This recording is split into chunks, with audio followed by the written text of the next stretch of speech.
எல்லாரும் அவிச்ச முட்டைய உரிச்சு பார்த்துருப்பீங்க. என் நிலைமைய பாருங்க. கோழி குஞ்சு உள்ள உயிரோட இருக்கிறதுனால, நான் கோழி குஞ்சு முட்டைய உரிக்க வேண்டிய ஒரு நிலைமைக்கு ஆயிப்போச்சு. ஏன்னா, அந்த முட்டை மேல சின்ன சின்ன சின்னதா எறும்புகள் வந்துடுச்சு. நெறைய எறும்பு. அது எல்லாம் அம்மா கோழி மேல ஏறி அத ரொம்ப டிஸ்டர்ப் பண்ணனால, அம்மா கோழி முட்டையெல்லாம் உட்டுட்டு போயிடுச்சு. நான் என்ன பண்றது? சரி, எல்லா முட்டையும் எடுத்து போடலாம் அப்படின்னு சொல்லிட்டு மனசு வரல. இருந்தாலும் நான் போய் பார்த்தபொழுது, ஒரு முட்டையில இந்த மாதிரி ஒரு மூக்கு தெரிஞ்சுது. ஓடு உடைச்சுக்கிட்டு. இது ஒண்ணும் எனக்கு புதுசில்ல. ஏற்கனவே நான் பார்த்துருக்குறேன்.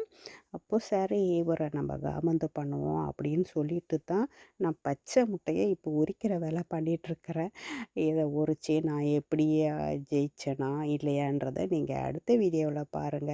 கொஞ்சம் கொஞ்சமா தான் செய்யணும். ஏன்னா, அதில கோழி குஞ்சு உயிரோட இருக்குது இல்லைங்களே! அப்போ பார்த்து பத்திரமா பண்ணணும். அப்ப என் மேல நெறைய எறும்பு ஏறி என்ன ரொம்ப டிஸ்டர்ப் பண்ணுச்சு.